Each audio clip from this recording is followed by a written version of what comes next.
All right, everybody, Giants fans, NFL fans, welcome to Talking Ball Postgame Live with Pat Leonard. I am the NFL columnist and Giants beat writer for the New York Daily News. As you know, great to be here with you all. Unfortunately, after another Giants defeat, third straight loss for the Giants, 34-24 against the San Francisco 49ers.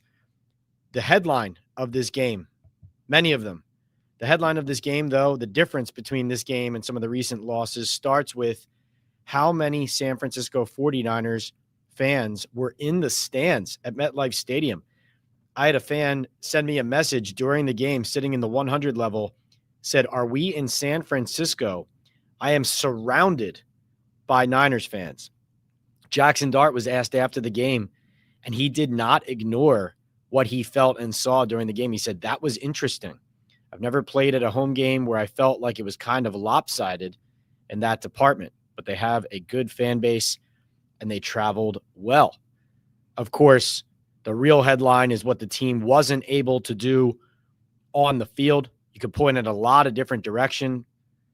Drop passes, missed tackles, poor discipline up front on the defensive line. Protection wasn't as good as it has been. The injuries no doubt hurt the Giants' ability to compete on both sides of the ball, but it's not an excuse. This is a Niners team playing with its backup quarterback, without its two top defensive players in Fred Warner and Nick Bosa, arguably the two best players on the team. And again, for a second straight week, the backup running back of their opponent goes off when it's time to put them away. Last week, it was Tank Bigsby, 104 rushing yards on 9 carries for the Eagles behind Saquon Barkley's big day. This week, it's Brian Robinson Jr., 5 carries, 53 yards, and a touchdown to help put the Giants down once and for all. Joe Schoen and Brian Daboll with a 5-21 record in their last 26 games and a 3-18 record in their last 21. They have a chance to set a new franchise record for consecutive road losses at 11 if they lose in Chicago next Sunday to Caleb Williams, Ben Johnson, and the Bears. It really is looking bleak right now. Talking to the players inside the locker room before I get to your questions here on Talking Ball Postgame Live, pretty lifeless, I have to admit. Some of the guys who normally speak for the team were not hanging around necessarily to take the bullets. Darius Slayton, Brian Burns, guys like that. And honestly, listen, players are obligated to speak after these games, but there are some moments where it means something just that those guys for once said, "Not today." A guy like Slayton, no doubt probably disappointed in himself, dropping that ball, frustrated, probably felt like there was pass interference on the one target of him in the end zone earlier in the game. Brian Burns, a guy who made more plays today, had a strip sack and another third down stop on a batted pass. And on a day where people aren't making plays, he was still making them, and yet all for naught. The Graham Gano missed field goal at the end of the first half was a killer momentum swing when the defense finally got a stop, finally made a play, put the offense in scoring position. A good example, though, of the way that this team just doesn't support each other in making all the plays in all three phases. Because as much as Jackson Dart still is a promising player, and as Brian Daboll said today, he is the leader of this team, which is interesting. He kind of came down and said that directly during a week where Dexter Lawrence was called out and only answered that with one assisted tackle and one tackle for a loss in this defeat when they got run all over, especially gashed up the middle in the second half of this game when the Niners are really putting it away. But when Jackson Dart gets the ball there, kind of a strange handoff run call on first down by Mike Kafka and Brian Daboll. Second down, I believe it was, Jackson Dart rolls out to the right, has Tyrone Tracy open and throws the ball behind him for an incompletion, and then can't connect with Theo Johnson over the middle on third down to settle for that field goal. Graham Gano misses that. Obviously, the kicking situation, not just a frustration, but a microcosm of the fact that this process and operation going up to the head coach and then all the way up to the general manager just isn't efficient, shoots themselves in the foot, doesn't give them the best chance to win. And also, I thought that scene was an example of even though Jackson Dart made a lot of plays today, and of course the arrow is pointing up on Jackson, I didn't think he played his best game today. Now, Theo Johnson's drop over the middle, ridiculous. Darius Slayton's drop in the end zone, can't have that. And no doubt those types of things let Dart down. But Dart's pocket awareness was a little bit different. He was a little bit shakier in his confidence. It felt just looking at his body language in there without a Luminor in maybe. Then Schmitz goes out as well. John Michael Schmitz goes down with a shin injury. And I felt like he was a little bit more off target. That's not something I've really said about Dart throughout these games. And he's a rookie, so those things are going to happen. And I also, not to give an excuse on how he plays one way or another, but what frustrates me watching this game is, and then we'll get to your questions after this point, Jackson Dart can't be the one who shoulders everything here. It can't be just him. That's going to be his nature, to put it on his back, to put it on his shoulders, and to carry this team that now doesn't have Malik Neighbors, doesn't have Cam Scatterbo, now is 2-7, desperately needs a win and some good feeling. But you need to protect him from that. You need to support him, and you need to take him out of these games when they are over. This game was decided late, and Brian Daboll still had him in the game. Mike Kafka still calling quarterback runs. Jackson Dart, during a period of the game with under 2 minutes to go, when this game was over, rolls out and scrambles to his left and gets smoked by Bethune, their linebacker. And after that, you saw Dart on the sideline really struggling. Took him a while, longer than usual, to get to us to the post-game podium. You know, he always shakes off the injuries and says that he's feeling okay and that it's not a big deal. It's about getting the win and that kind of thing, and he'll be fine. But he can't keep taking the types of hits he took here. The play where he got hit over the middle and they called a helmet to helmet, I think that might have been in the first half. That was a decision by him to run into the middle of the field and not get down. The play over on the left sideline when he could have easily run out and put a shoulder into a guy. The play over to the left side of the end zone. The red end zones are beautiful, by the way. But over the left side of the end zone where Jackson Dart takes a bunch of 49ers defenders on all at once, that play looks so much like Daniel Jones running Brian Daboll's offense. It was ridiculous, right? Like, just, hey, nothing else is working. I don't see anything open. I'm not going to push it downfield into this coverage. I'm just going to lower my head and try to get into the end zone. Remember Daniel Jones doing that to Dallas to his own detriment. And I felt like today, without some of those key weapons in the lineup now, this offense looks so much in a very disappointing and scary way, like the Daniel Jones offense under Brian Daboll, like the Tommy DeVito offense under Brian Daboll. This is not sustainable. And it's malpractice for them to leave him in the game like that, to tack on some extra points at the end. And I asked Daboll about that. He said, well, at that point, we get that score. We're only down 10. We go for the onside kick. If we get it, who knows? There's 50 seconds left. Come on. Stop it. So I think John Mara was here in the stadium today. There was a plane flying a banner overhead that said, Mr. Mara, clean house, enough is enough. Who knows if that's going to resonate any more with Giants ownership than anything else has. But I do feel that the bloom is off here, right? We know that Jackson Dart has shown promise as a player and as a quarterback and as a guy who could potentially be the franchise quarterback of the future here for this team. But he can't carry this, and he can't turn this around. This is not something that he can do on his own. And that's where we enter our Q&A portion of Talking Ball Postgame Live, brought to you, of course, by our sponsors, MyBookie, Hooks, Rubs, and Spices, Boom Chaga Mushroom Super Drink, and Sal Loretta for Men in Midland Park, New Jersey. You see the codes down there on the bottom. MyBookie for all your sports betting. The code is Leonard, especially for those of you who don't have any other options in some of these states where if you don't have any other offerings, I understand people with thousands of options in certain states.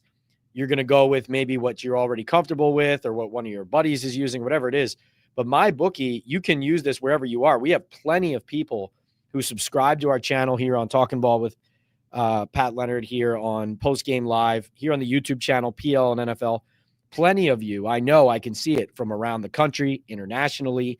Go to my bookie, use the code Leonard, get started today. I think you get a bet back bonus with that code and off and running, tailing my Pat's picks every week and much more.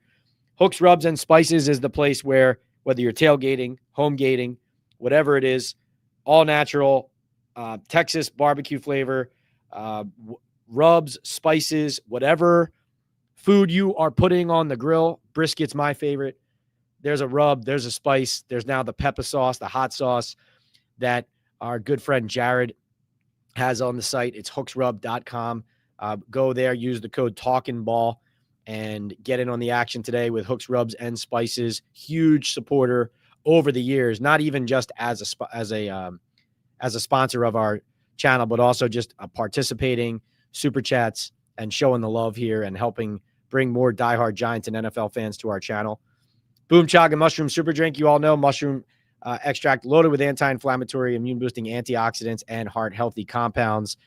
Plenty of people have found a lot of different benefits, unique benefits to each individual from the chaga mushroom. Gives me a nice little kick in the morning in my coffee. You'll see what it does for you. Boomchaga.com. Go to subscribe and save and use Talking Ball 25 to get a 25% off discount off your first order.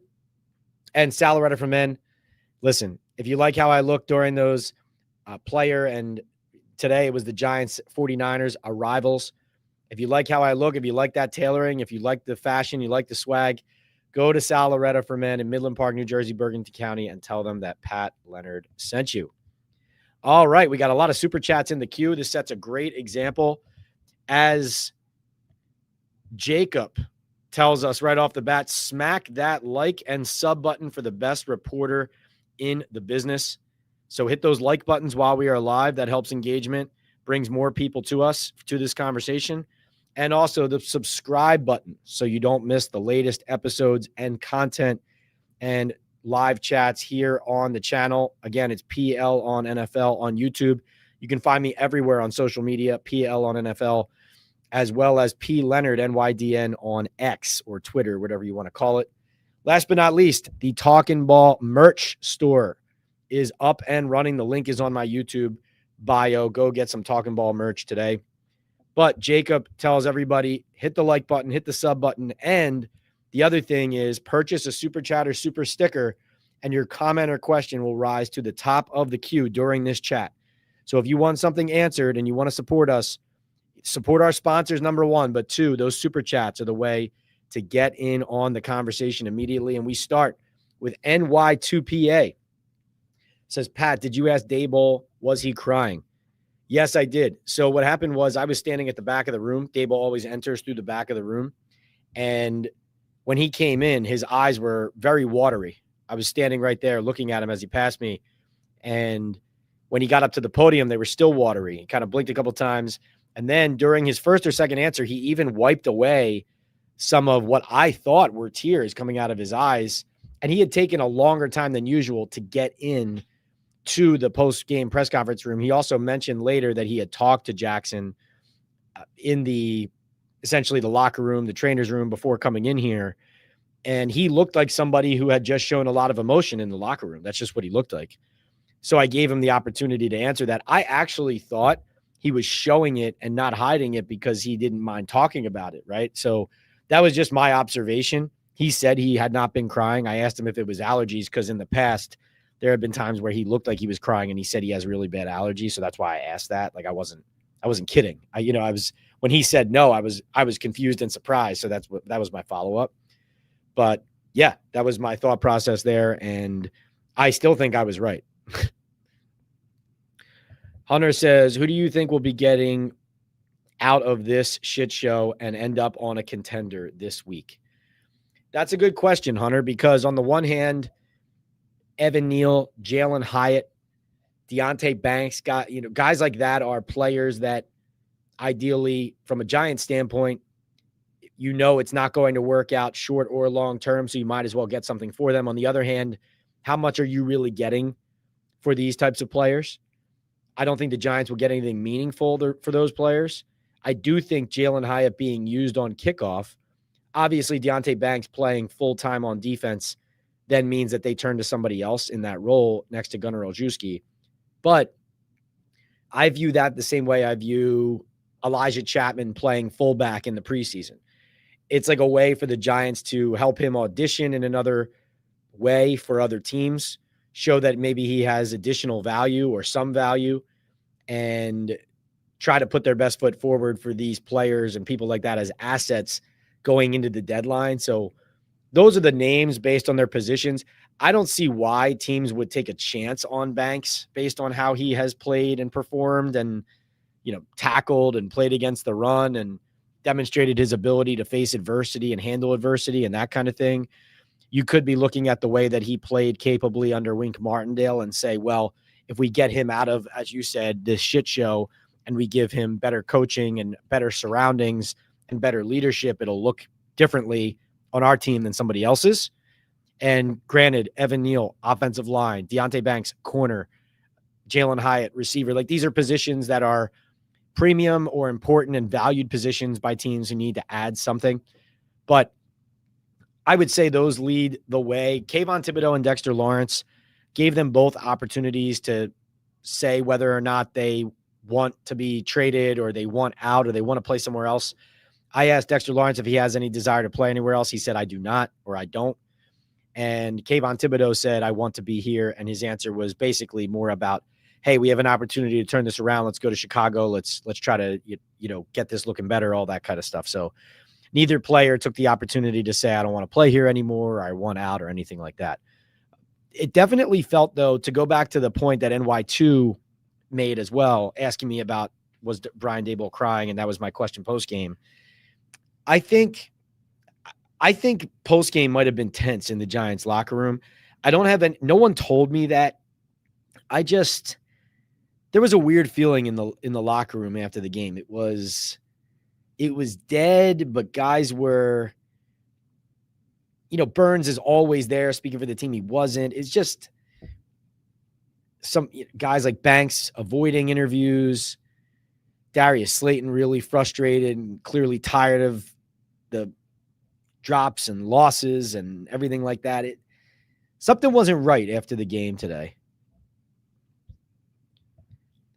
Milan Fan Club San Diego says, Pat, I'm glad everyone is finally on the same page as me. Daboll is a detriment to this team. My only fear is Jackson Dart is being used as a savior, might get him injured. Calling Dart the leader is interesting with an eyes open emoji.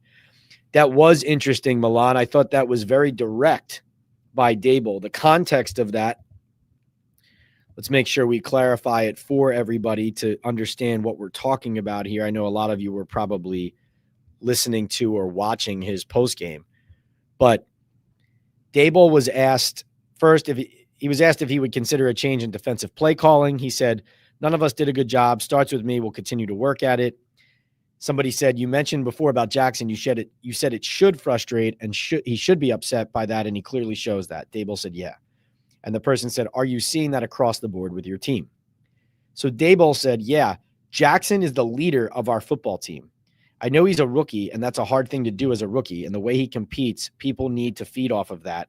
There's plenty of plays out there that we had opportunities to do and just didn't get the job done. So it wasn't even really an answer to a question.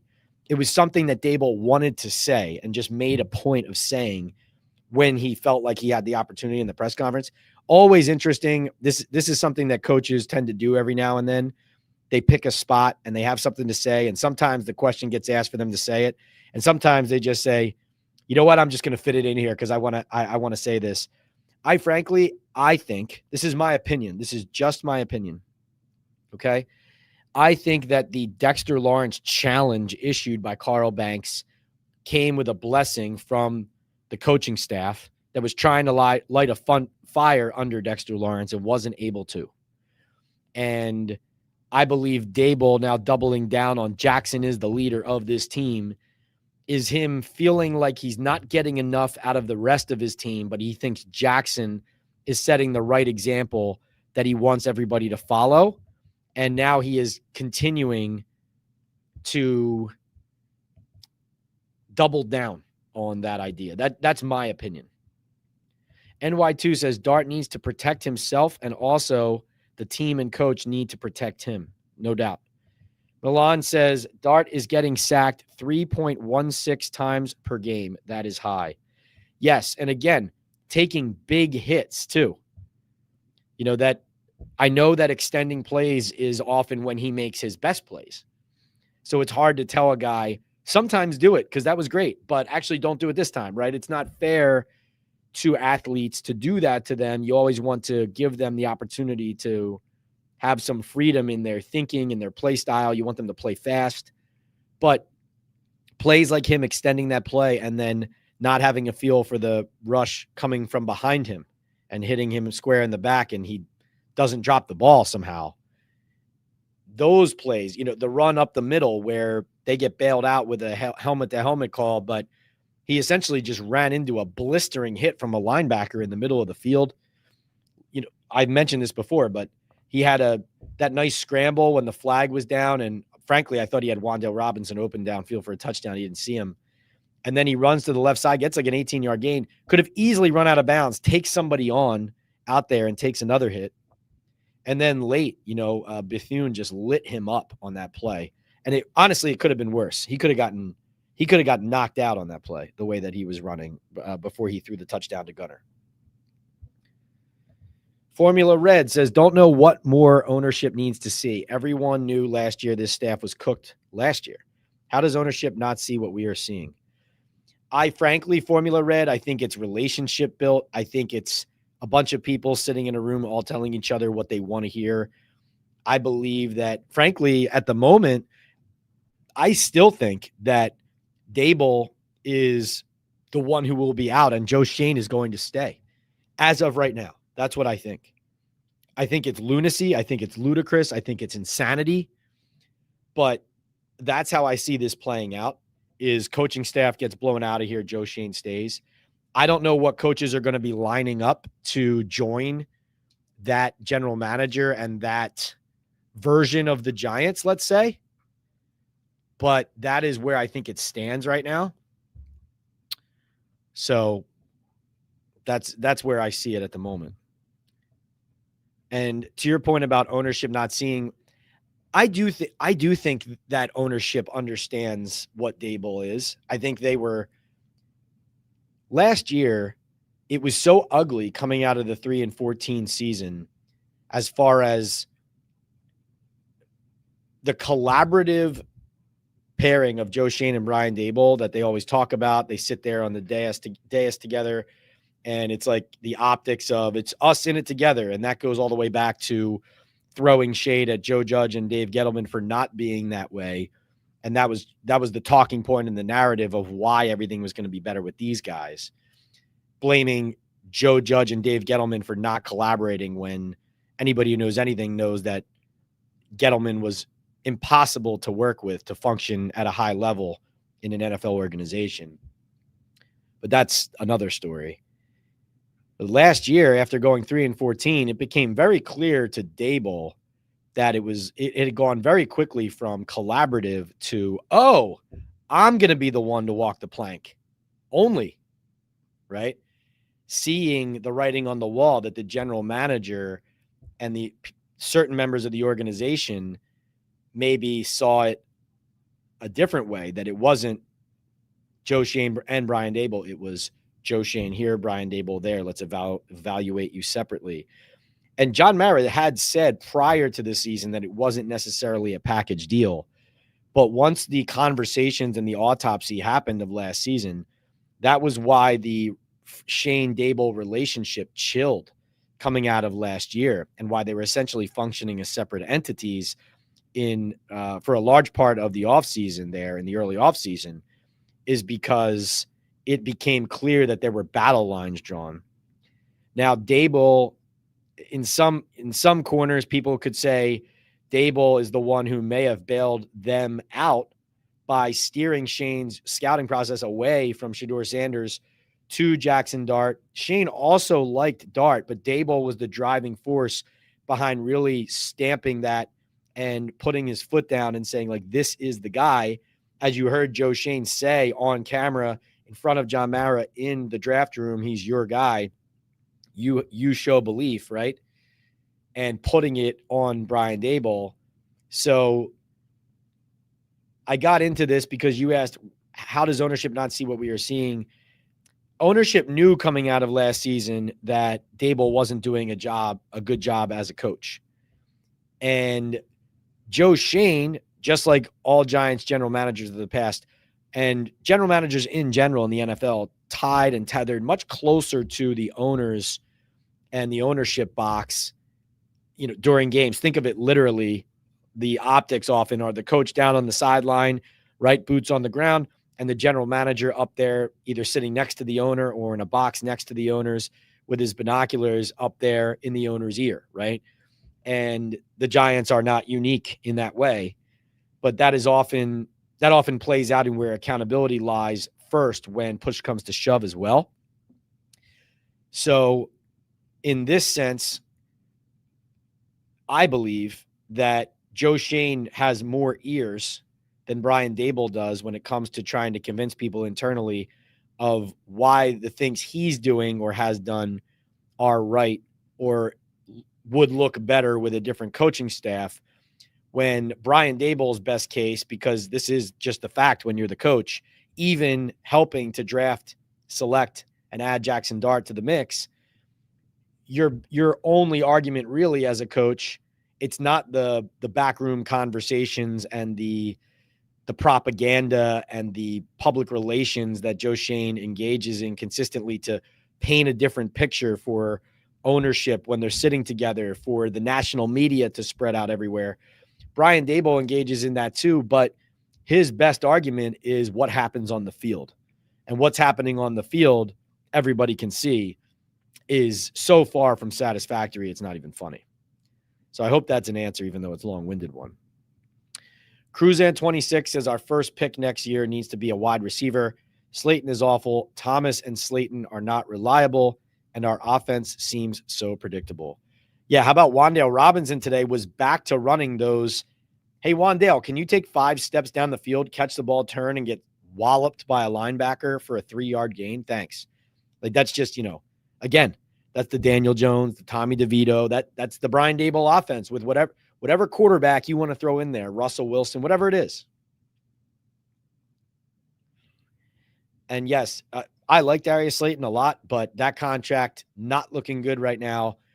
And, the Giants, from my view, they tried to make right on not paying a guy who was important and key and respected in their locker room with Saquon in doing so with Darius Slayton.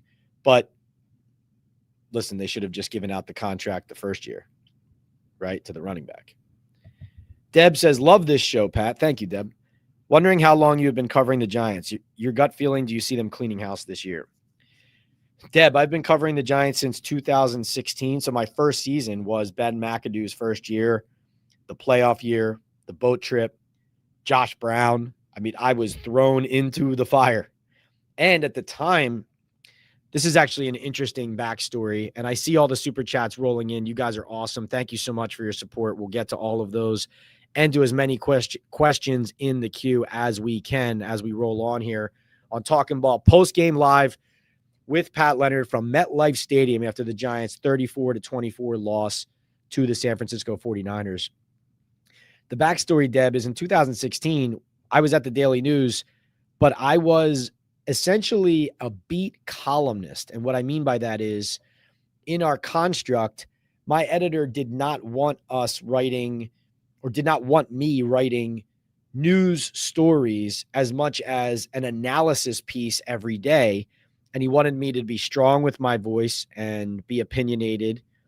Now, I would never write something, either write an opinion I didn't believe or take it to a level I didn't want to. It was always my choice how I said it, what I said.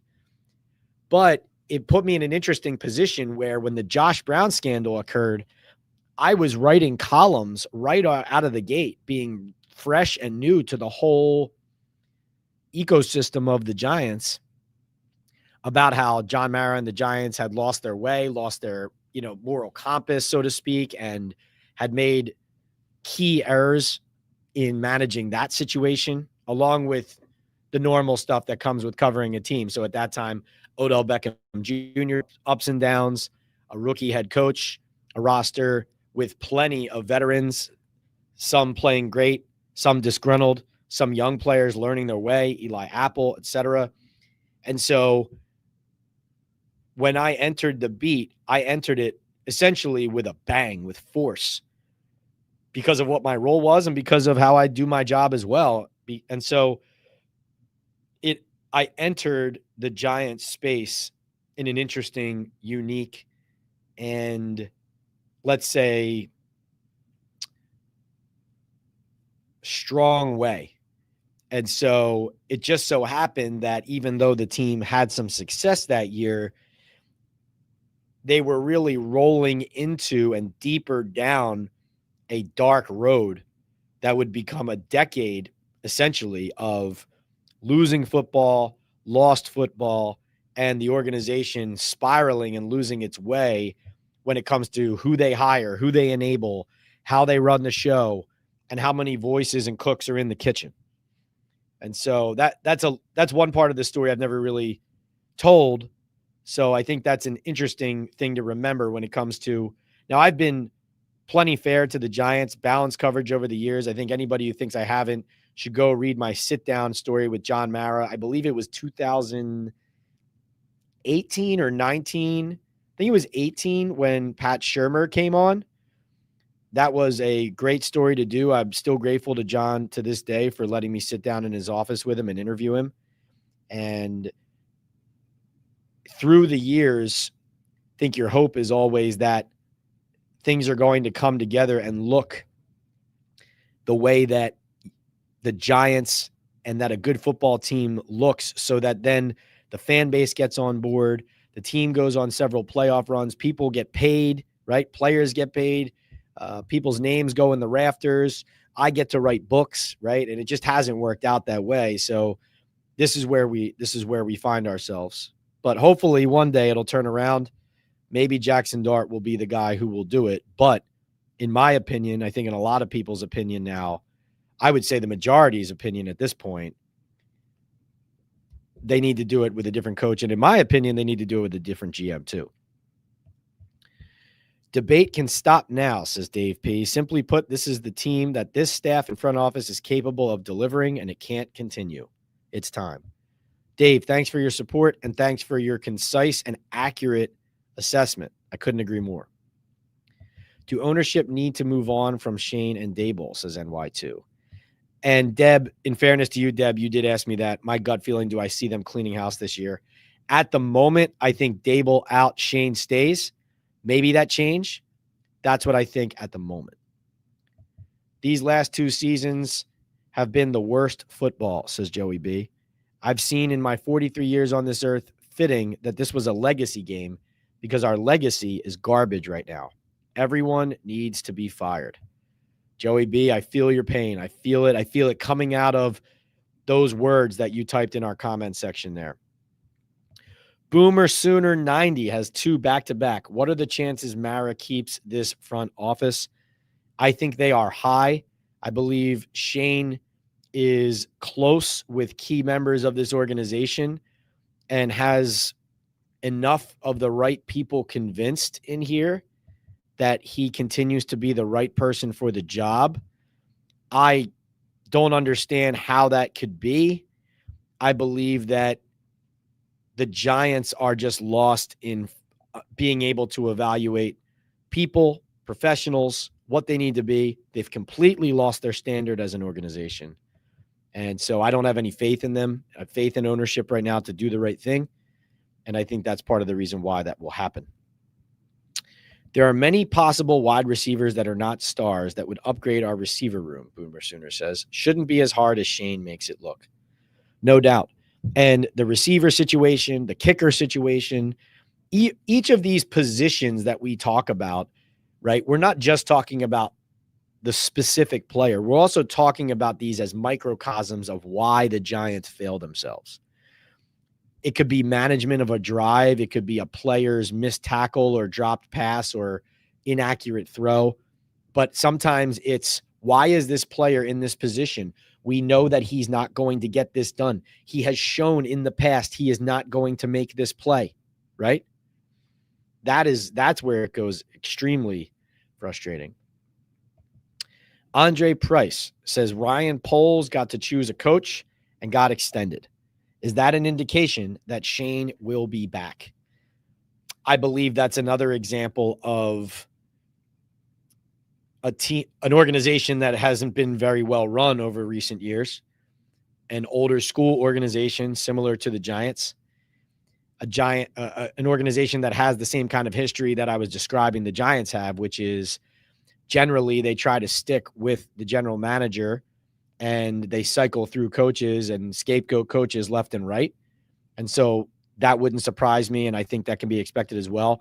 You make a good point, Andre, in that Poles, despite a really shaky record in those first several years, that he gets extended, and he and Shane were hired the same year when the Bears hired Matt Eberflus and Ryan Poles together, and the Giants hired Brian Daboll and Joe Shane together.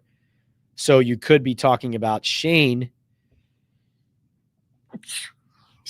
getting a longer leash similar to how Poles did, even though there were plenty of people who didn't think he should have.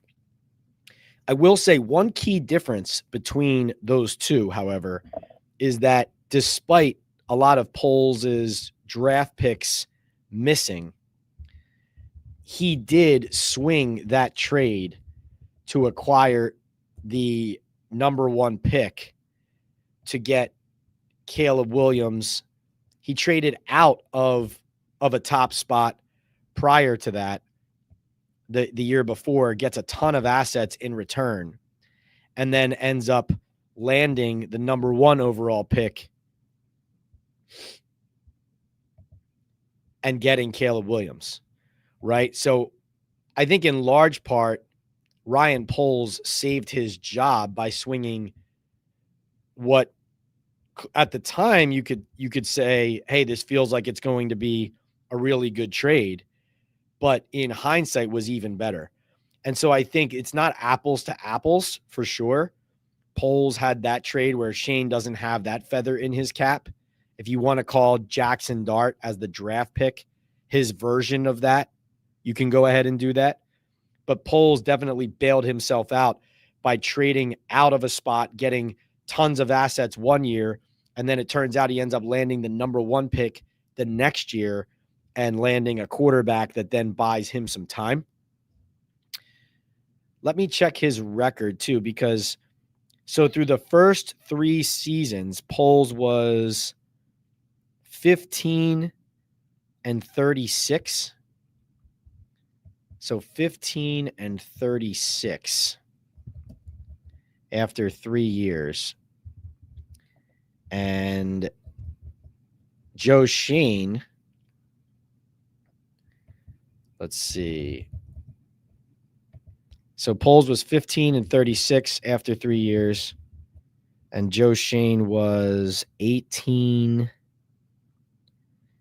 32 and 1. So similarly bad records. Shane with 3 more wins than Poles had through 3 seasons, but not acquiring the type of draft capital that Poles landed to help turn the franchise around.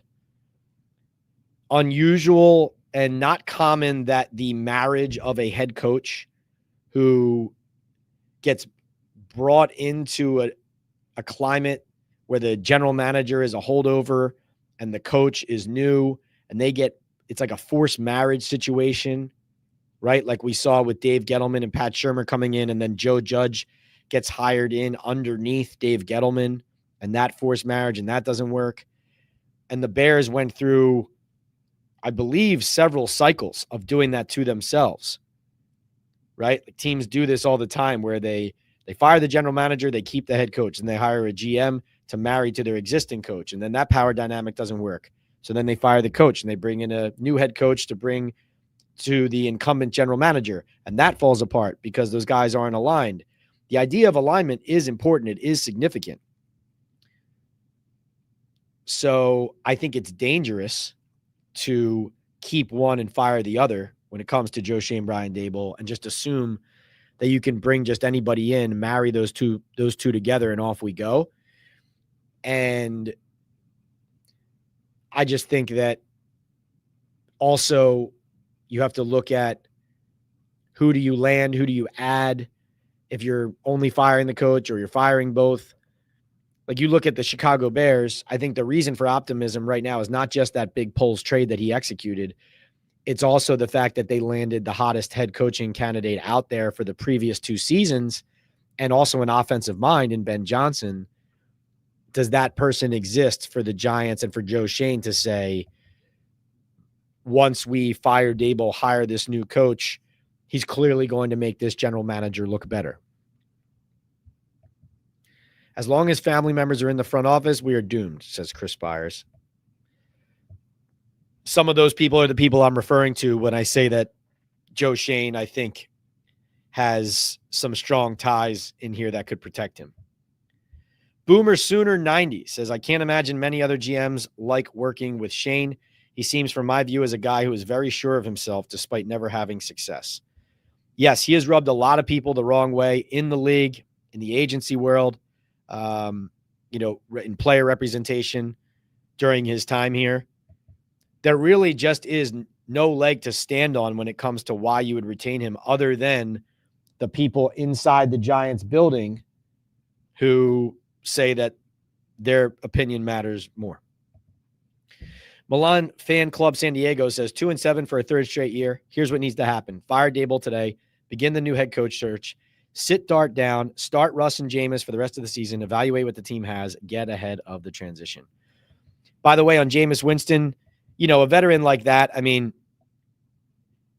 I don't expect Jameis Winston to come out and say that he wants to be traded to play somewhere, right? He just moved his family here. He definitely has a career in media waiting for him that's ongoing essentially already. And New York's a great place for him to be and all of that. And so if he ends up staying in New York, he has a 2-year contract and he could end up playing at points next year.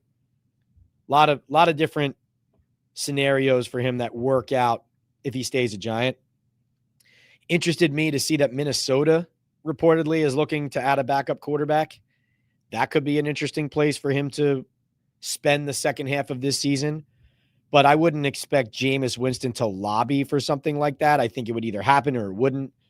And, that's where that stands. So as far as, I certainly think any team that needs a quarterback should be calling and asking about him.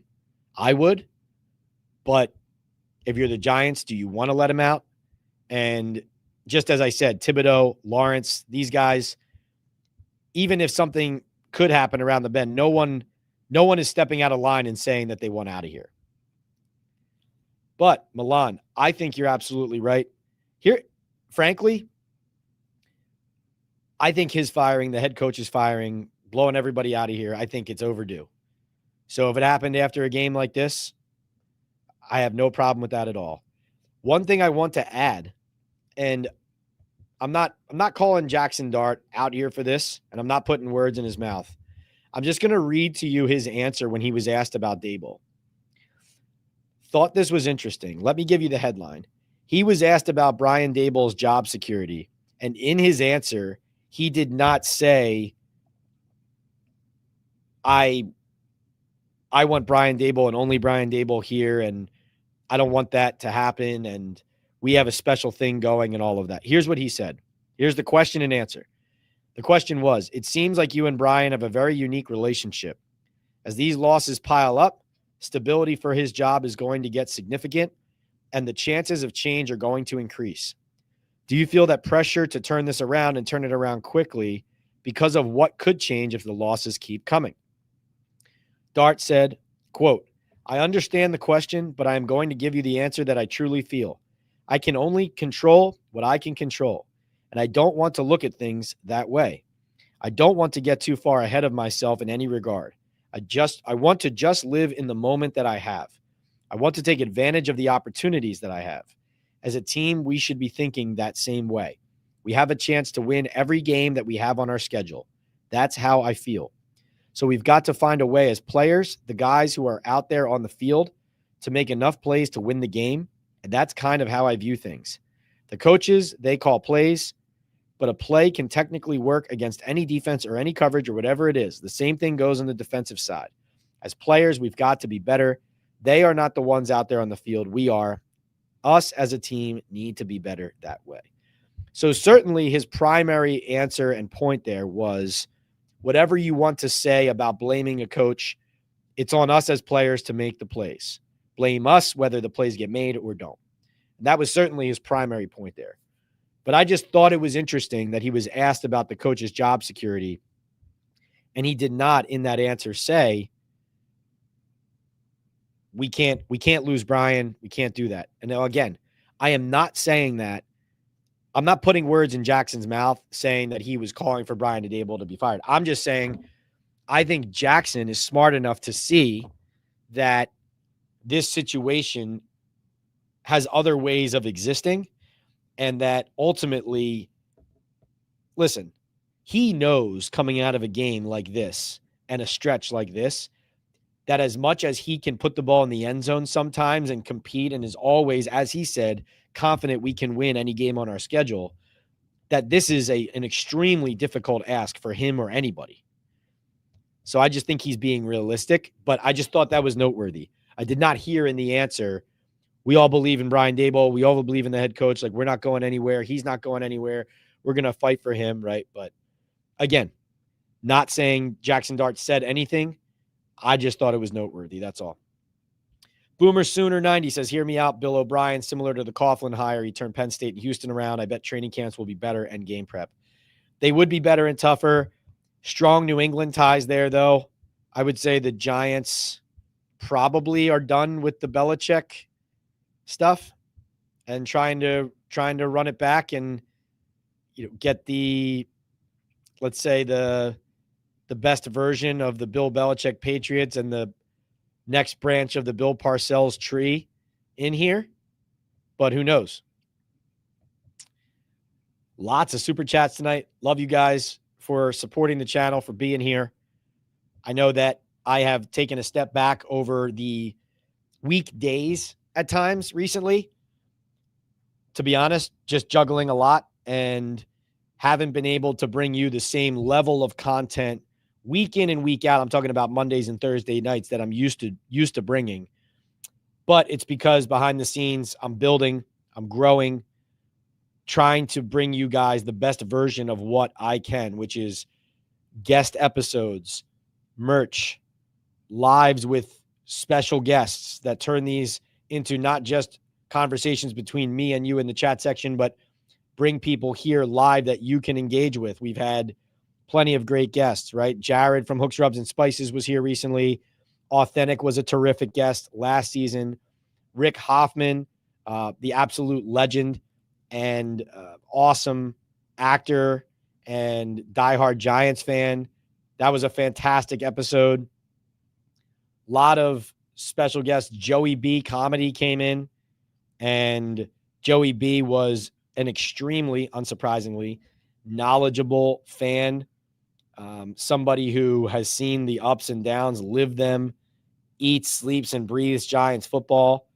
And we are going to continue to bring you the best Giants content out there.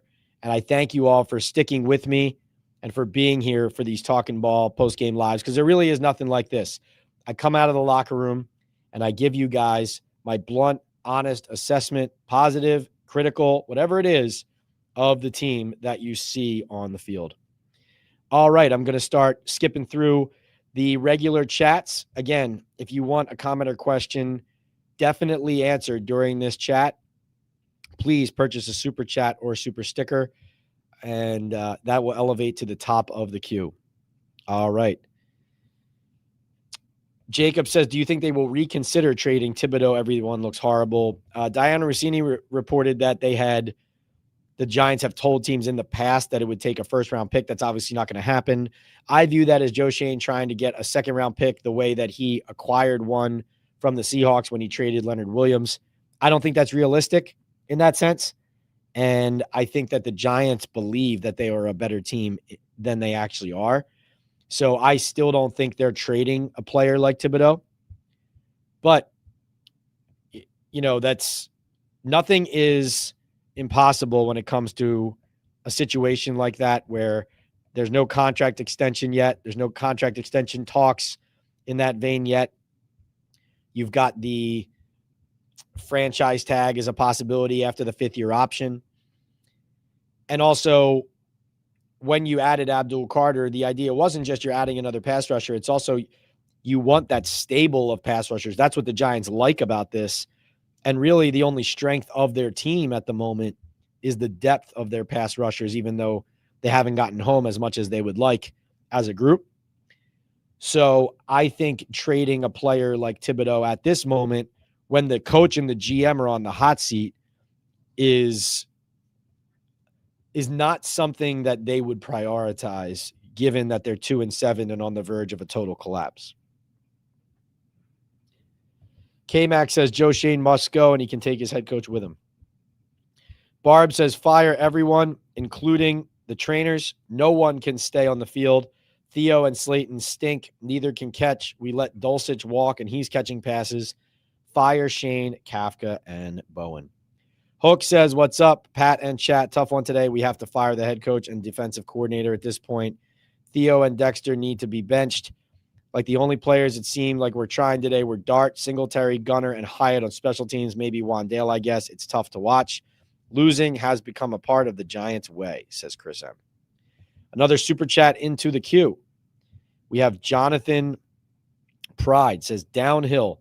Since we lost Wink, we need a defensive-minded coach. Is Gruden an option? Jonathan, I think Gruden's more likely to end up in college than in the pros. I would absolutely call him, talk to him, interview him. Defensively, one name to watch if Shane stays is Lou Anarumo from the Indianapolis Colts, the defensive coordinator. I'm not telling you right now he's going to be the head coach of the Giants if Daboll is fired. That's not what I'm saying. But what I am saying is Shane and Anarumo have a relationship going back to Miami, and he's a New York guy. He's coached here before as the secondary coach when Betcher was the defensive coordinator. He's part of one of the better teams in the NFL right now. He would bring some structure. He's got a stern way about him. He creates, I think, would create discipline, but also is relatable as well. And like I said, if you retain Shane and you fire Daboll, I personally don't think the list would be long of the people. I don't think there would be a line of people who would want to work with Joe Shane from my vantage point. So that's one name to think about when you talk about defensive-minded coach trying to be more of a CEO. Lou almost landed the Arizona Cardinals job. If you remember when Jonathan Gannon got the job, essentially it was Anarumo, Kafka, and then the Cardinals tampered and got Jonathan Gannon. PM says, if you were the GM, would you trade off pieces like Lawrence, Thibodeau, et cetera, and rebuild, or keep trying to build around this core? To me, Dexter Lawrence, it's tough. On the one hand, at his best, he's one of the better players in the league at his position, or on any given Sunday can be among the better players that week in how he dominates his matchup. I don't think he's in shape this season. I don't think he's fully healthy either. And I think the losing here and the culture here has waned on him. So I do think he would benefit from a mental reset and fresh start. I think if I were a general manager running a team, that would not be a player that I would want to get rid of. You don't get better by getting rid of good players. And he absolutely would immediately lead a team on a deep playoff run if the Giants got rid of him. Like next year I'm talking about. There's no question about that. I think PM, one thing I don't love about Dex recently, though, is he talks like he's not fully party to the losing and to the bad habits, and he absolutely is. And that's a difference. Now, again, he did say things today like he had to make more plays too and all those types of things, but I just feel like a difference between a Saquon and a Dexter Lawrence is I thought Saquon to the end was saying the right things about leading the team. And I think Dexter Lawrence right now is acting more like someone who is being put upon with all of this losing rather than enduring it with everybody, is how it feels his mindset is. He played today. He barely got into the box score. You'd think after Carl Banks calls you out that you would do more than one combined tackle and one tackle for a loss, but not good enough. And Dexter acknowledged that, but also I just can't stand when he's talking about he felt he got good knockback. He was pushing the pocket, a lot of double teams. Like it's just not leadership. It's just not leadership. So in that vein, PM, those types of things concern me. It's like, this isn't even good. This isn't even a good thing to be around my team. So that attitude, if you want to get that out of there, is he a good enough player that the assets that would come back to you would be so significant that it would be worth it? Maybe. I definitely think the Giants have to have that conversation, right? This was one thing Dave Gettleman was always awful at. It's like, you go back to when he wouldn't pick up the phone when they were on the clock at 2 before he took Saquon, as, with running back value and all that at number 2. It's like, you need to kick the tires. You need to pick up the phone. You need to investigate all options. And again, I'm not saying trade Dexter Lawrence tomorrow. That's not what I'm saying. I'm just saying you have to do your due diligence on these things, and you have to be honest, and you have to put all your cards on the table as an organization and have these hard conversations internally. You just have to have them, no matter what you go out and actually do. And again, my primary stance on this is you don't get better by trading good players. That's my primary takeaway, especially when, let's be honest, what does getting draft picks back mean for this regime? Now, more picks is the way to go. The more picks you get, the more swings you take. You're not going to hit on all of them, but you're going to get more swings, and eventually that'll mean more hits, just because even if your percentage is low, which everyone's percentage is relatively low, you're just going to have more picks. You're going to have more players. You're going to have more hits eventually down the road. But my point is, with the way Joe Schoen has drafted, let's say he lands a second-round pick in a trade of Dexter Lawrence or whatever it is, or 2 second-round picks. Who's to say that he's going to make the best use of those picks, right? So there's no guarantee on the other end either. Hunter says, at this point, when does ownership say enough is enough? Not only is he probably hurting Dart's growth, but he's also not caring if he gets murdered on meaningless minutes, meaning hit really hard. Yeah, no, it's not acceptable. Hunter said, I've been wanting to take the trip 6 hours to my first Giants game, but why waste time and money on this product? Couldn't agree more. Plenty of Giants fans did not waste their money. In fact, seems like they sold these tickets and got money back, because this stadium was filled with Niners fans today. Filled.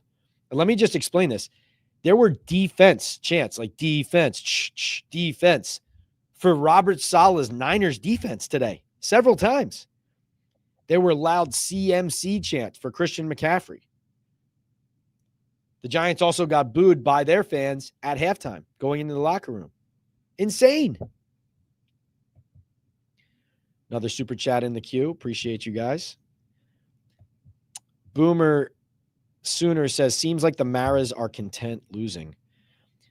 Boomer, this is one thing. Now, first of all, hope, prayers and thoughts and everything to John Mara. We hope that he continues fighting and beats cancer, cancer, right? John's a good man, good person, and we want to see him recruit and get better quickly. He was here in the stadium, so I'm hugging some players before the game on the field. And so all the best to him. And classy move by Bobby Skinner of Giants Nation Show, throwing up the banner that the plane was flying overhead saying, "Get well, Mr. Mara," and watch Giants Nation Show. I thought that was great work. Very creative. Nice work, Bobby. And so I want to start by saying that when we say ownership, though, right, we're not just talking about John Mara either. We're talking about Steve Tisch. We're also talking about Chris Mara, Tim McDonald, Jonathan Tisch, the Tisch family, right? Everybody on both sides that are involved in running. Now Julia Koch, obviously, as well. I think that where I keep getting confused when I look at this team and I watch these games and I evaluate them, I just can't understand why the Giants have completely lost their compass for what a standard of excellence is. Like, why do they tolerate this? Why do they try to convince through their people in the national media and friends of theirs? Why do they continue to try to spin and convince people that this is better than what it is? I personally think it's insulting to Giants and NFL fans when they do it. I think that most of you who are sitting here with me right now, even though you desperately want to see the Giants win and turn this around, and there's some slivers of optimism and hope that you see in certain players and situations, you know what you are watching, right?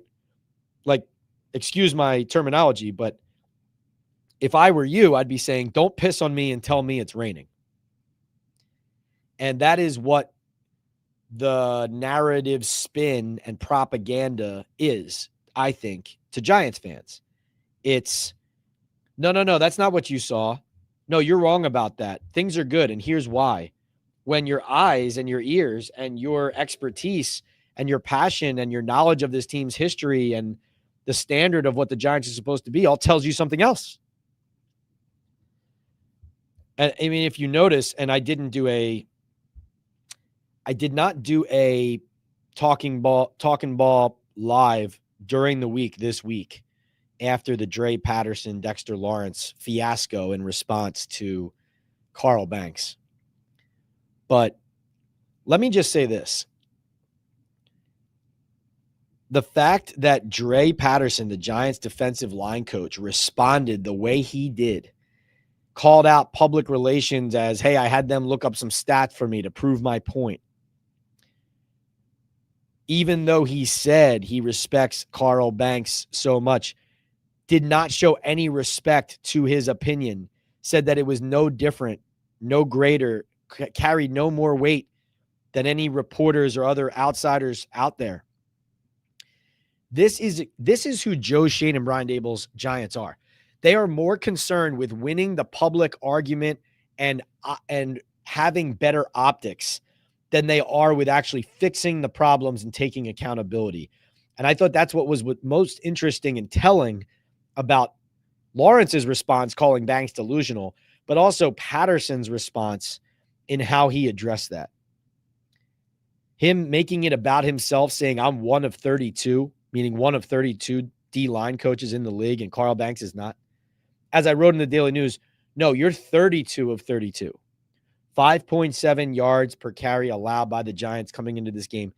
32nd out of 32 NFL defenses. And that's why Dexter Lawrence, after the Philly game, is talking about how it's not just the front, it's on everybody. It's because what his D-line coach is a finger pointer and is unaccountable. But that is what Brian Daboll enables. That is what Joe Schoen enables. This is what this operation and thereby ownership is enabling. People passing the buck, pointing fingers, scapegoating the Wilkins brothers. Martindale called BS and said, I'm out of here. This operation's a sham.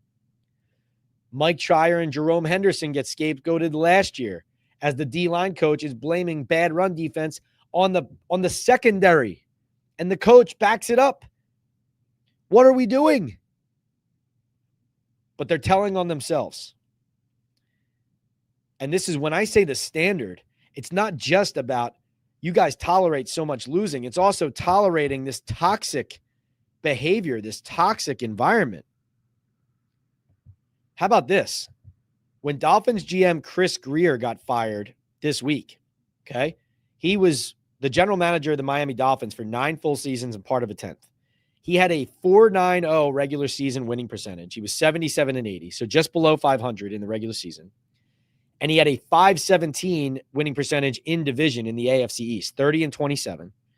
Of course, no playoff berths, 3 playoff berths and no postseason wins. So if you just keep running a team that never wins a playoff game, you're going to get fired. But I bring all of those stats up to say this. Joe Shane right now, his winning percentage in the regular season, 0.347, 20-38-1. Now it's 20-39-1. So that changes. That even goes down. Going into the game, 347 winning percentage regular season. Going into the game, NFC East winning percentage. Ready for this? 217. 5-17-1 in division. One playoff berth and one postseason win back in 2022, the first year. Shane and Daboll's record against the Cowboys and the Eagles, the two biggest rivals of the Giants. Does anybody know this? It's 2-14-0. That is a .125 winning percentage. 16 games, 0-7 against the Cowboys, 2-7 against the Eagles. Absolutely insane. And they fired two coaches and hired a third before firing Greer. Adam Gase, 23-25, just below 500. Brian Flores, 24-25, just below 500. Mike McDaniel, at the time of Greer's firing, 30-30, exactly at 500. How are the Miami Dolphins demonstrating higher standards than the New York freaking Giants? What are we doing? And don't even get me started, right? I just mentioned a handful of coaches, but the Giants haven't been able to hold down a single running back coach. It's like they have a new one every year. Get me started now. Get me fired up. Talking about Postgame Live with Pat Leonard here at MetLife Stadium after 34-24 Giants loss to the San Francisco 49ers with tons of Niners fans in the building. Jackson Dart noting that also. Milan Fan Club San Diego, who, like Boomer Sooner and others, is fighting for an MVP award of this chat with all the super chats. Thank you, Milan. Daboll running in after Dart into the blue tent and blatantly ignoring Russell Wilson and the rest of the team sent a wrong signal to the locker room. Buy-in is down. Absolutely, Milan. It's immature. It lacks perspective, and it's weird. Yes, it reflects belief in the player. Yes, it indicates strong feelings in what he can do for your team and the fact that he's the leader. But really, what is it? It's desperation. It's clinging to the one thing that Brian Daboll feels in the end might be able to save his job. And he got fined. The organization got fined. Camp Scattaboo got fined for it. And the Giants as a whole got embarrassed by that situation. And now here we are, 2-7, going into a game against the Chicago Bears on the road in the Windy City, where the Giants have a chance to set a new franchise record for most consecutive losses with 11 if they fall to the Bears.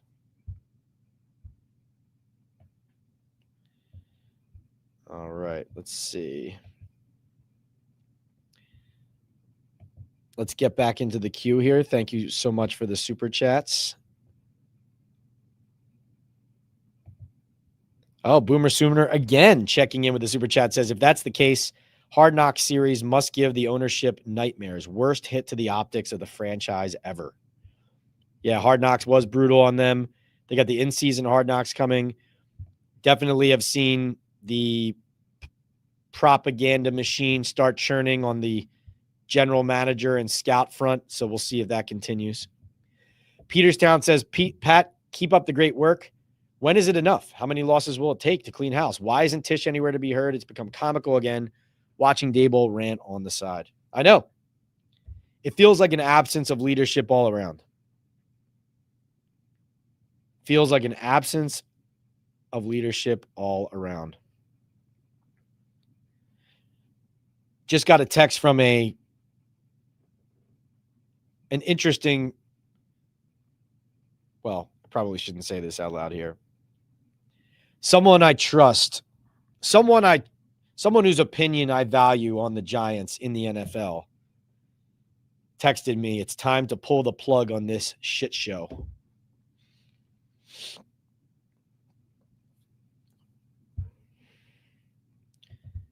Jay Fed says the defense can't stop the run, can't make a tackle, can't make a play. Until then, the Giants don't win. Joey B was way ahead of me on this point. If Miami is firing people, we need to fire people too. This is the worst football I've seen in the last 2 seasons. In my 43 years on this earth, I'm beyond dejected and disappointed. James says the time has to clean. This time, they have to clean house. Everyone needs to go, from the GM to all the untalented players, which is most of the roster. All the good players will demand a trade from this team. End of story. Crappy G-men. All right. Collusion says, I really like what I've seen from Dart. He's got no help out there, and he is trying to do too much himself. These hits he's taking are going to catch up. Love the competitiveness, but please slide. Hopefully this is the game that gets the staff in front office fired, though. I don't see how Mara can keep moving forward with these guys. Collusion, very well said on Dart. I did think, like I said, I thought he missed some throws today. I thought it wasn't his best game, but still making plays, still competitive. You love what you see from him in a lot of ways. But between him needing to protect himself and then the coaches needing to protect him with the play calls and taking him out of games when they're over, this is not sustainable, what he's putting himself through, what they're putting him through. I think we've seen enough of a quarterback running for his life while getting pummeled on the field, Manzo says. The Daboll era must come to an end immediately. Honestly, I think that's the biggest takeaway maybe on the Daboll front from this game.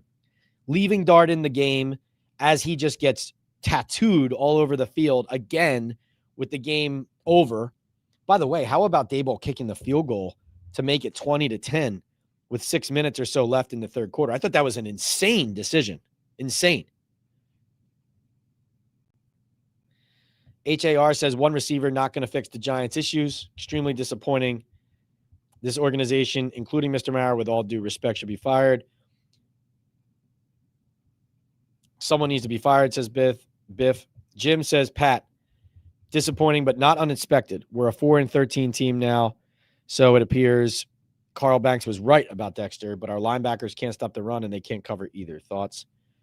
Jim, breakdowns all the way across the board. I'm tired of hearing about how bad the secondary and the linebackers are stopping the run when the defensive line continues to get blasted off the ball on these same plays. And the reason the plays are tougher for the secondary and the linebackers to make is because the running backs are coming downhill at full speed. That said, doesn't excuse the poor play, the poor tackling, and even some of the poor effort that it appears that you see in some of those plays. Let's just put our cards on the table here. In both of these last 2 games and in plenty of the games throughout the season this year, there have been times that when the Giants have faced adversity, certain people on the field have shown that they are giving up or that they are not all in. That's just the bottom line. Call it like it is.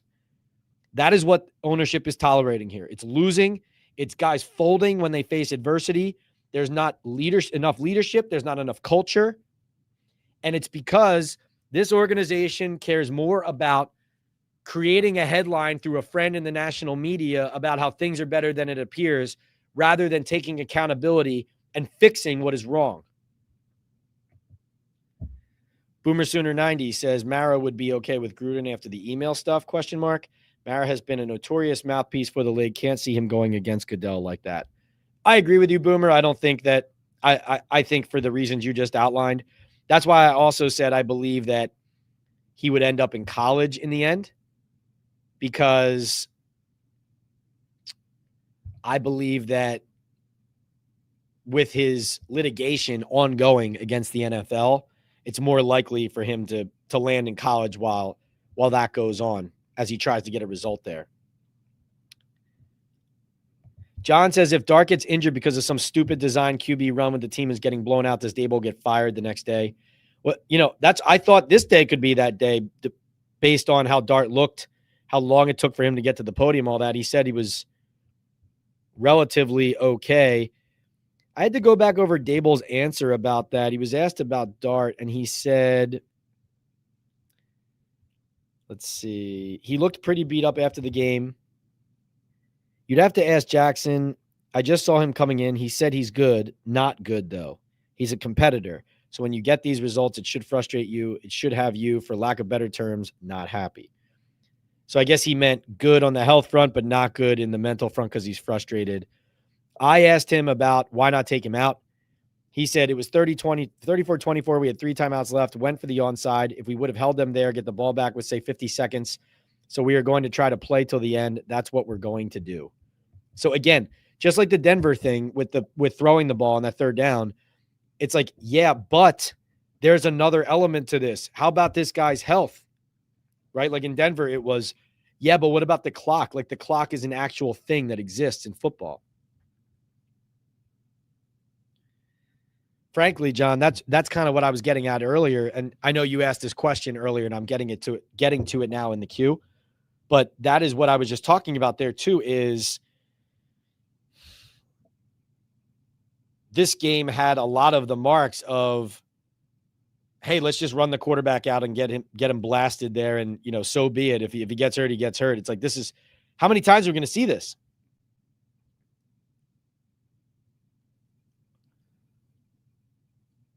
Biff says, I love Burns and sacks, but can't stop the run for shit. Barb says, just look at the plays these other coaches call. Kafka and Bowen are not even in the same league. Alamara says, I'm at such a loss for words, effing loss for words. How many times are we going to hear the same song and dance? I really think it's time for a change. Something is eternally wrong in the organization. Tony says, again, we always seem a step slow, a bad read, a missed tackle away every single play. Time to move on, get a leader. We've stunk since Coughlin left.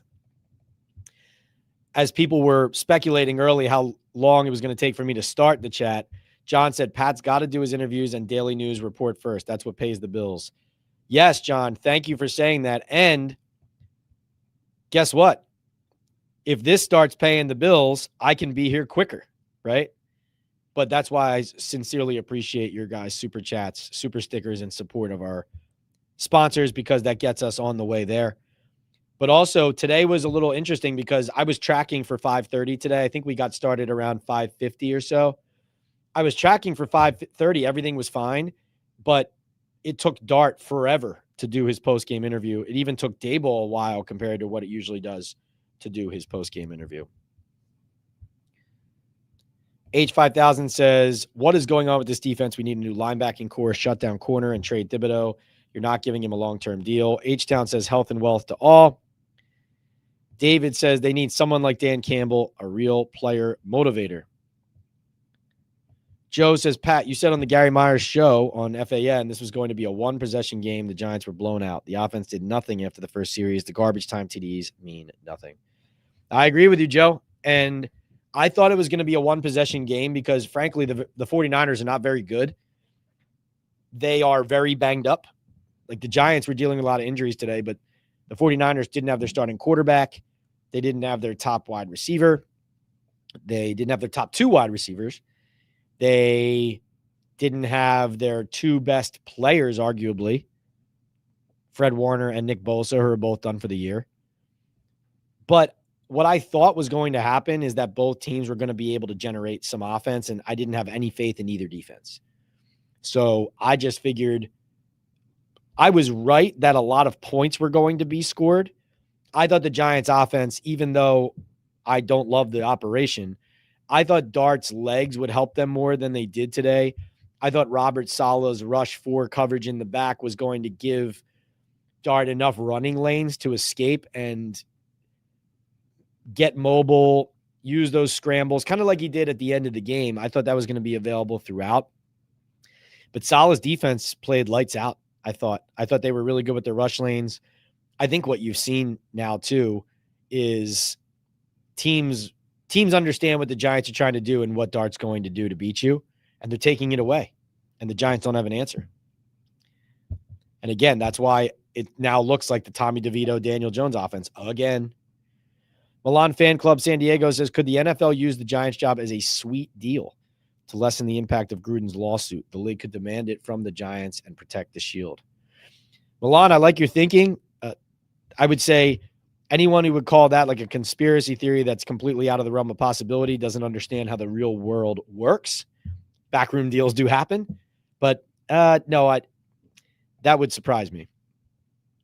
Drew Originals, thanks for the super chat, says, Any defensive leaders calling out guys like Deonte Banks shying away from contact and playing soft, it's pathetic. If I can see it on the broadcast, it's on the film.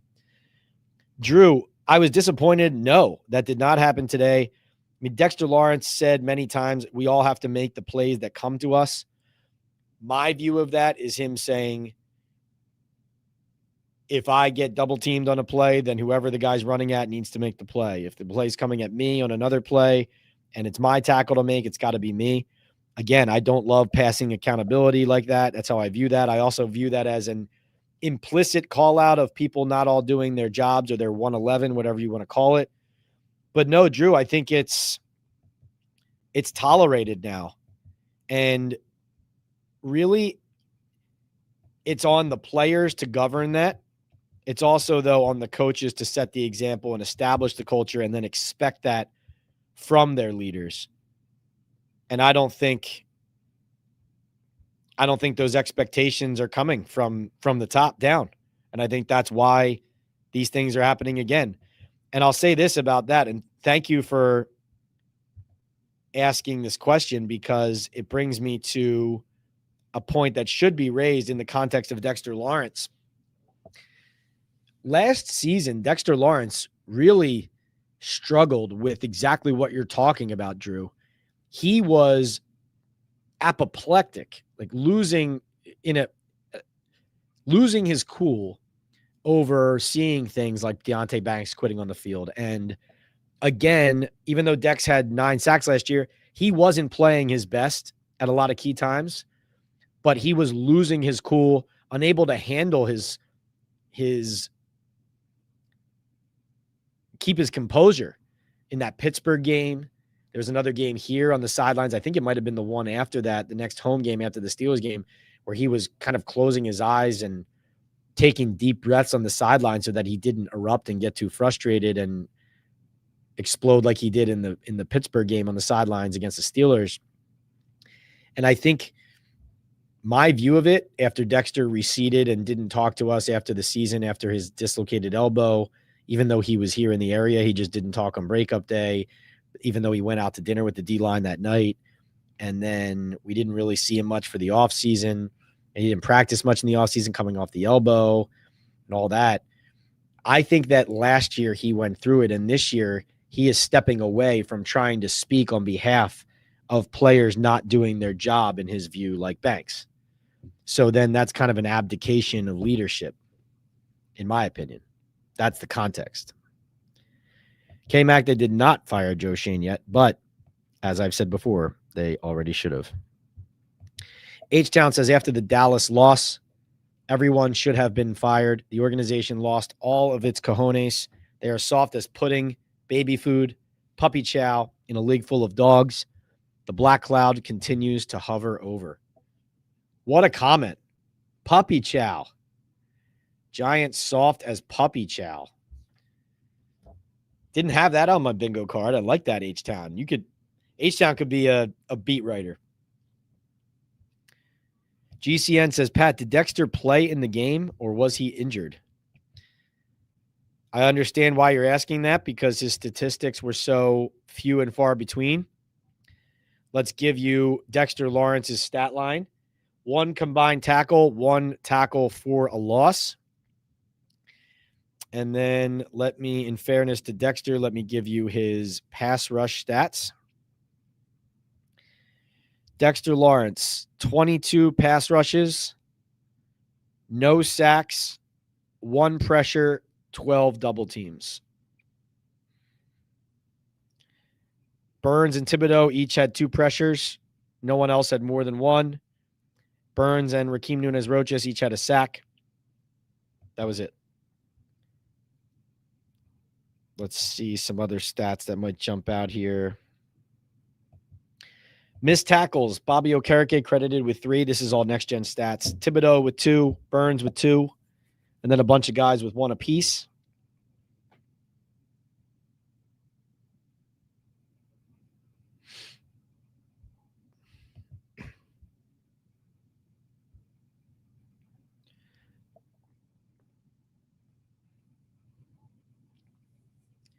In coverage, Corey Black, rookie corner who has been thrust into a tough situation, allowed 4 catches on 5 targets for 75 yards and a touchdown.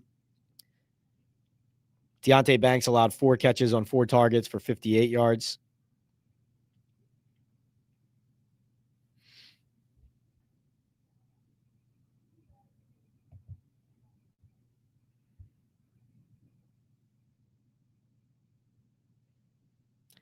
Jackson Dart, 5.8 yards per attempt passing.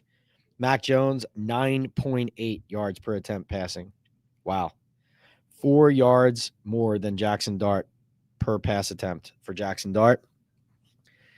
Mac Jones did not throw an incompletion in the first half, 14-14. Giants had 98 total yards of offense in the first half, the lowest total allowed all season by the Niners defense.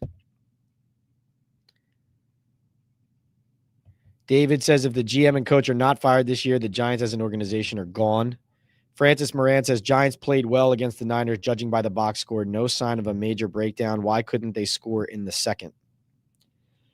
Francis, I think if you watch the game, you would feel differently about how it played out. The Giants were outplayed for the bulk of the game in all phases. Big Dog says, Pat, you are hell for asking Daboll if he was crying on his way to the podium. I would triple down on the fact that he had been crying at some point prior to walking in. I was stunned when he acted surprised by the question, honestly. John says defenses need to believe in the schemes they are running. When you don't get success again and again, players stop believing and their performance will go to hell. Bowen has no answers. Big Dog says, clean house. We got our quarterback. Thank you. GCN says Daboll needs to be fired for calling a running play with 33 seconds left in the first half and 3 timeouts left. They also need a kicker. They should be throwing for a touchdown, not a running play, an RPO. Joe says Pat Daboll is friends with Saleh, Saleh of San Francisco. Should have hired him for Giants DC. D-Rock says, guys, this group just needs one more year to figure it out. I like that, D-Rock. Hooks says, wild. We had a whole interception within the Niners' 30-yard line and didn't score at all. Shaking my head. The play calling was awful in that scenario. They were playing for a field goal try, not a touchdown. Let's see. Yes, Joe, exactly. Giants D-line coach said he was 1 of 32. He meant he was 32nd worst since the line can't tackle and can't stop the run at all. That's right. Stealing my line, Joe. I love it. Let's see. You guys are ridiculous for some of these comments. Love this chat. We're cooking on Talking Ball. Post-game live with Pat Leonard here from MetLife Stadium. Niners 34, Giants 24. By the way, just for context here, the San Francisco 49ers, 34 is their high point total of the season by far. They went 17, 26, 16, 21, 26, 19, 20, 15, 34. So they scored 35 points combined in their last 2 games against the Falcons and Texans, and they scored 34 today against the Giants.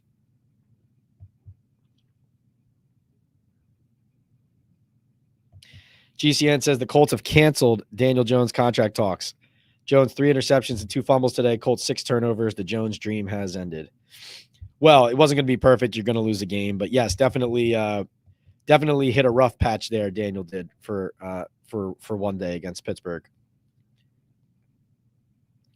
Tony says no more coordinators. Get a head coach with the experience to lead a team like Lane Kiffin. Great point here, GCN. Look at the San Francisco defense. They can tackle and are more physical than the Giants. Yes, and more disciplined. Like, I think the Chiefs are about to lose here to the Buffalo Bills, which shocks me. But the Chiefs defense, even the Niners defense, like you said, buttoned up. People doing their jobs. We got another super chat in the queue. I knew that was into. I recognize your guys' signs or emojis or profile pics now when I see the super chats pop up, you diehards. Into says, nothing left to say. The firings will come a year too late. I like Dart, though. How many players off this roster could start on any other team in the league? 4, 5, maybe 6? Yeah, that's a good question. Let's look at that. So let's look at the Giants starters today and say if a player would start on the bulk of the teams throughout the rest of the NFL. So on the Giants offense right now, Jackson Dart, would be an upgrade at quarterback for some of the teams in the NFL. Outside of that on offense, I think Thomas and Runyon. And then on defense, when he's playing well, Lawrence, Burns, Thibodeau. And even though Bobby's not playing well, I think we saw under Martindale that in the right situation, Bobby can be a very, very, very good player. So maybe let's give him 6 of 22, 6 or 7 of 22. Not ideal. Good point into. Yeah, and that's why I strongly dislike the suggestion and the idea that people put forth sometimes. Like, even listen, if you're a player on the team, I understand you have to say some things about how you still believe. And I understand that you have to try to keep believing yourself. You have to put the product on the field and play better, right? But when Andrew Thomas today, who was, by the way, Andrew looking, getting treatment afterwards, banged up, despondent, still stops and does an interview, even though you could tell he was really itching to get out. Not early on. I mean, at the very end of the locker room period, just banged up, dealing with a lot, playing through a lot. Just the grind of the season is what I mean. And Andrew said that he feels like they actually have more talent and they're just not getting the results. That certainly reflects on the coaching and accurately reflects on the coaching about how they're not getting enough out of them. But I reject the notion that they have so much talent on this team, as Andrew puts it, that with a better plan and some better execution, they could be a really good team. That is, I think, flawed thinking. But I understand why he's saying it that way, right? Again, like I said, you have to believe.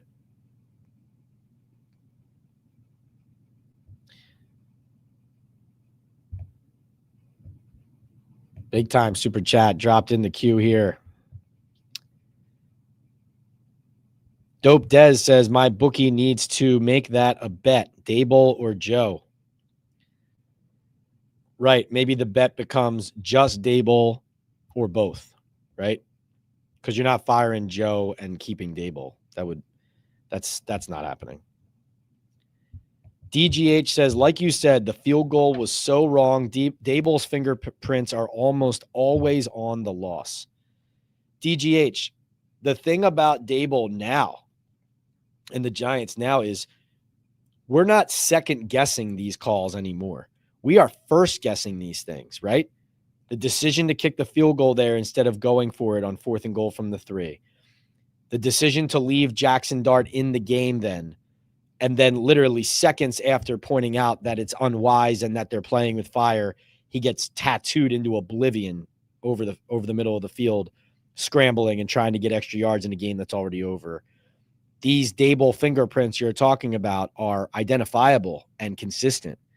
And, I'm getting texts even from some fans in the stands saying, what's with this defensive coordinator? When is this defensive coordinator going to get fired, right? Watching it in person, and they're frustrated.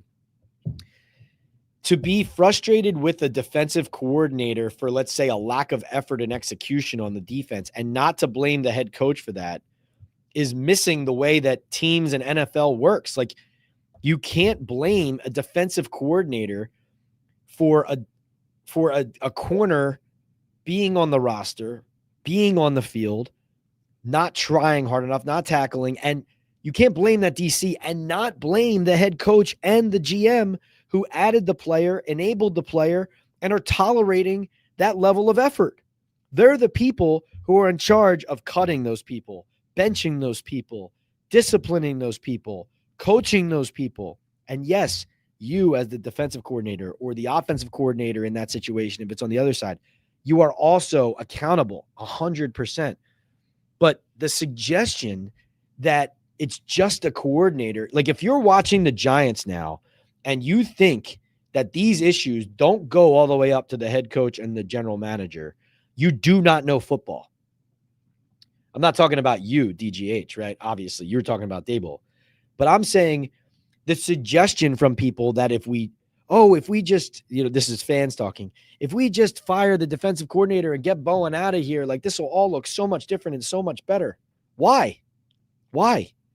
They don't know how to manage games. They don't know how to make the right decisions in key moments. They don't know how to manage the clock. They don't know what a good player looks like. Ownership doesn't know what a reliable general manager looks like. Joe Schoen doesn't know what leadership in the locker room looks like. Brian Daboll doesn't know how to fix what is out there on the field. That's why he keeps saying, yeah, we got to get it fixed. It's not good enough. Dave P says, remember the sexy Dexy dance? Tells us that he played with intensity then. He doesn't now. Time to trade also Thibodeau and Hyatt and get 4 or 5 picks. Well, definitely the dance comes with when he's making plays and the team is vibing off of that and building off of that, and he's feeling confident, and it's creating more mojo. And when he's playing at his highest level, then he becomes the leader of the defense and one of the leaders of the team, and it all snowballs in a good way. But I think really, Dave, what it comes down to with Dexter, it's not even about even rushing the passer anymore. He is in charge of, this is again, back to the accountability element.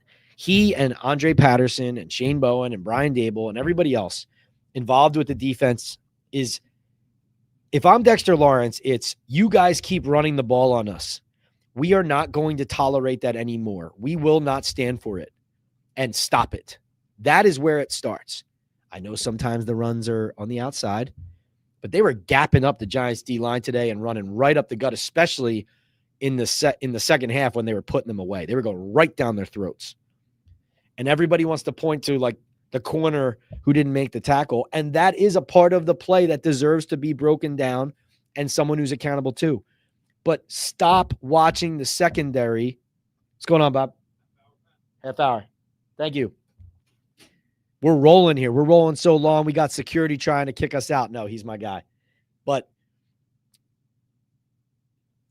start watching the game and recognizing that the Giants' defensive line is where it starts. They're not stopping the run. Stop pinning it on the corners in the secondary. It starts up front. Football starts up front.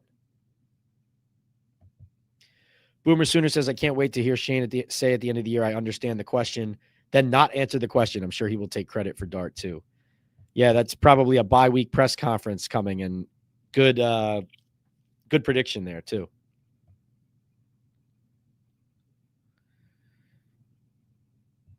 Jonathan says, Pat plays no games.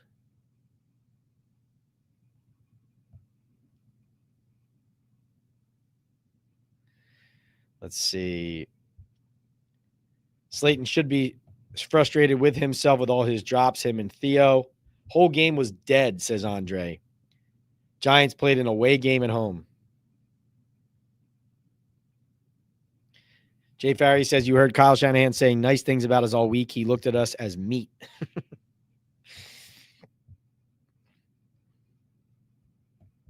Richard says, Pat, does the Giants organization have a larger propaganda machine than most teams? 5 podcasts a week, Manning show, post-game show, coaches TV show, at least a dozen paid commentators, etc. I don't know if it's larger. I would say that under Shane and Daboll, it has become more active and more forceful. I think Shane particularly is more active, and Daboll is active too, as far as reaching out to national reporters and giving them the organization or the GMs or the coaches' version of the truth that then gets put out there and blasted louder to the masses on those platforms than let's say mine. For example, if I'm on Talking Ball and in the New York Daily News, those are big platforms, but it's not somebody with 1 million followers who's on a rights holding network big, right? And so I think it's not just about the propaganda machine of people putting out content for the team. I'm talking also about the behind the scenes. Like you watch a segment on ESPN and you hear somebody talking about a 2-7 Giants team and only referencing the positives. I mean, I don't know how you keep that channel on. How do you keep the channel on? Like the same, I would say the same thing about like if I were a Raiders fan and I were watching the Raiders lose every week and turn the ball over and all of that. And then I turned on ESPN and there was somebody on the show telling me that everything was great with the Raiders and to keep believing. And I would have to say to those people, what are you talking about? How are you actually paid to do this? Looks like the Raiders actually just came up short and covered against the Jacksonville Jaguars. I'm shocked. In overtime, looks like they went for 2 to win it with 16 seconds left in overtime and didn't get it instead of taking the tie. Respect, Pete Carroll, at least for that. Hope that answers your question, Richard. Thank you for the super chat. But yes, I think for sure those shows and the amount of content the Giants are putting out and flooding the market with has gotten over the top and stronger under Shane and Daboll. And definitely this year too. Think of the offseason this year, the amount of stuff they put out there, the Rosie, Russell Wilson, Jameis Winston, all that stuff. And man, oh man, how disingenuous of them to pump up Russell Wilson so much and then bench him 3 games in. It was just so empty.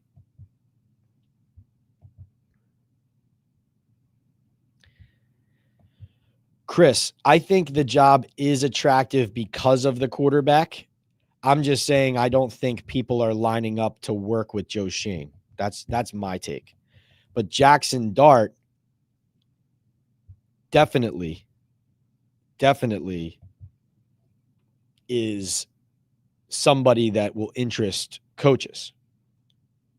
So that's my take on that. I think you're absolutely right, though, that Dart's presence certainly attracts something. Mara said it best years ago in an interview. You can go from Bono to Bozo, and he definitely loves a Bozo because he has yet to be fired. E-Man says, I stopped watching after it went to 20-7.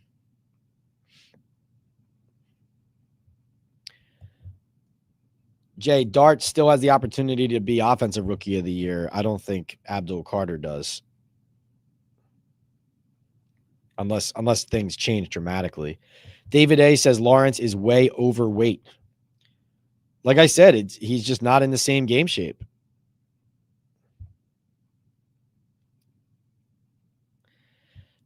Let's see. Jay Farry says, get rid of these scumbag coaches. The GM is a sleazeball. John says, all right, let's be nice and not make it personal, but I understand what you mean about how certain situations have been handled. It rubs you the wrong way. Shane is tight with the nephew, Tim McDonald, who may take over from John Mara. Shane is going nowhere, says that's John F76's take.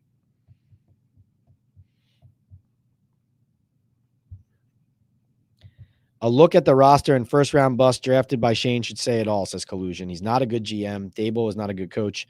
Both have to go. It's simple. You limit the coaching pool if he sticks around. I agree. E-Man says they could have kept Saquon and McKinney. Juan Curl Robinson. Yeah, Robinson back to running those 3 yards and get smashed in the face routes. Ricardo says Darius Alexander was a waste of a pick. Yes, that Pat Shermer story was funny. James says, I see the Giants cleaning house for one reason, money. They do not want to lose the fan base and they want to keep the stadium full of fans. You should be pushing towards the Super Bowl at year 4, says David. Absolutely. Francis says, thank you for sharing personal background info, Pat, with my story earlier. Yeah, no, always happy to in the context of the chat. Absolutely. Chris doesn't think Daboll's getting a fair shake, losing his all-pro rookie running back and his number 1 wide receiver. I mean, I disagree, but certainly it's harder to operate without him. Pat, it's Amara Trade, says ND Irish. I go back to the Yale Bowl when the fans would egg the team bus as they dressed in the locker room that was detached from the stadium. Mara's father, Wellington, had Vince Lombardi. QDA, what's going on?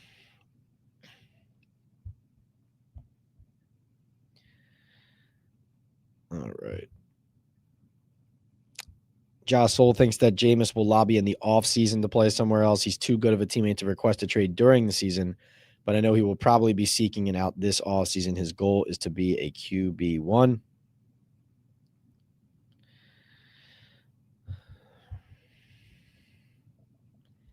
Boomer Sooner says that Dexter saw his buddy Saquon leave and live the good life. That's what Daniel saw too. E-Man doesn't think that Dexter Lawrence wants to be here anymore. They ran the ball down our teeth today, White Lotus says, and played their backup center. Absolutely.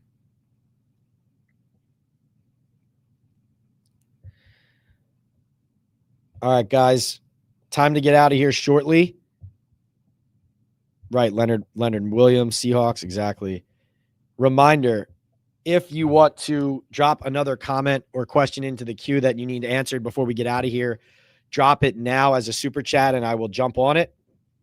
Otherwise, we'll finish up what we have left in the super chat queue and we'll get out of here. Reminder, as I put it here on the bottom of the screen again, our sponsors, please support them. MyBookie Sportsbook. Code is Leonard.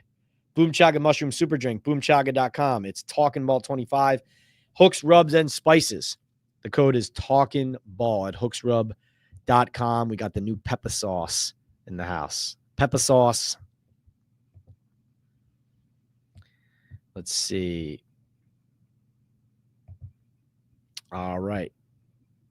Milan says, I think Dex seeing his friends, Daniel Jones, Saquon, etc., and former co-captains leave and have tremendous success elsewhere has him jaded about Daboll's team. Absolutely. I think he's looking around, and I don't think he's wrong for looking around and feeling that way. I think, like you said, others have felt that way before him, and others will feel that way after him as long as they keep running the same organization and keeping this operation the same way. Then I don't think those things will change. But also Dexter Lawrence is accountable to the poor play, the poor run defense, and the lack of accountability that the leaders of this organization are showing. This has been an amazing chat, though. You guys were cooking today. Thank you so much for all of your support. The super chatters, especially. We have some MVPs in the house today. NY2PA kicked us off. Hunter Keller, Milan Fan Club San Diego was cooking. NY2 as well, doubled back. Formula Red, Cruzan 26, Deb, Dave, Joey B. Boomer Sooner was rocking and rolling all over our chat, contributing. Thank you so much. Andre Price, Chris Spires, Jonathan Pride, PM, Drew Originals checked in later. Into Dope Des, DGH checked in with a big one, and Dave P, as well as Richard Armstrong. And our final question of the night, our final super chat goes to QDA. It says, Pat, what do you think of Josh McCown as offensive coordinator and Ed Reed as DC? Reed has expressed interest in defensive coordinator and saying he would have more of an impact than a coach. I think you mean as a coach. So don't hate those ideas at all. I like you thinking outside the box there, QDA. McCown coming from Minnesota, Jackson Dart being somebody that he would no doubt view as an asset and a great quarterback to inherit and try to build around. I like your thinking. I don't know if McCown is ready to be an NFL head coach yet, but I would say he's certainly on that track. And I think we should add his name to the conversation. Thank you so much for that, QDA. Really good to put some interesting and rising names on the list. We will be back this week with more Talking Ball Live. The NFL trade deadline is Tuesday at 4 p.m.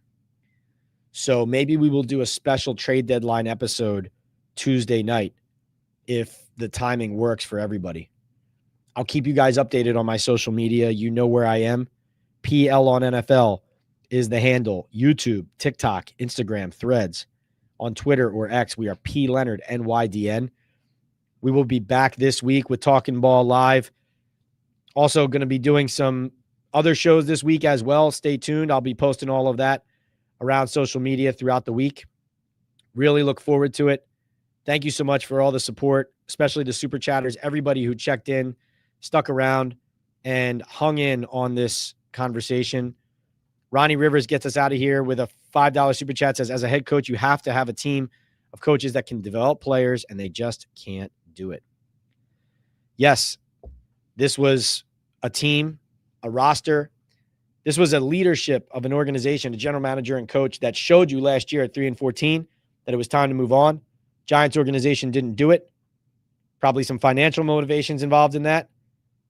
They were wrong. It was the wrong decision. They stink again, and they're going to continue to stink until they make major changes. You know that's how I feel. I can feel the fan base's frustration boiling over, and we'll see if change comes starting on Monday with the Giants at 2-7 off of this loss to the 49ers. Thank you so much, guys. Talking Ball with Postgame Live from MetLife Stadium. Pat Leonard from the New York Daily News signing off.